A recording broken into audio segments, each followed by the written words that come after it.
সমগ্র মানুষগুলো পথভ্রষ্টতার মধ্যে রয়েছে, ক্ষতিগ্রস্তের মধ্যে রয়েছে। ইল্লাল্লাযীনা আমানু ওয়া আমিলুস সালিহাতি ওয়া তাওয়াসাউ বিল হাক্কি ওয়া তাওয়াসাউ বিস সাবর।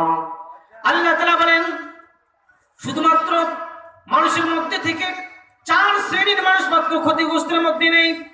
এক নম্বর হলো ঈমানদার।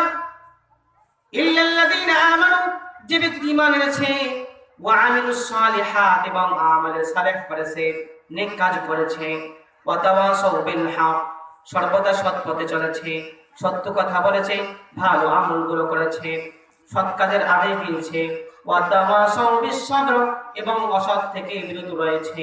কেউ যদি এই 4টি আমল করতে পারে, এই 4 শ্রেণীর লোক ব্যতীত সমস্ত মানুষগুলো ক্ষতিগ্রস্তের মধ্যে রয়েছে।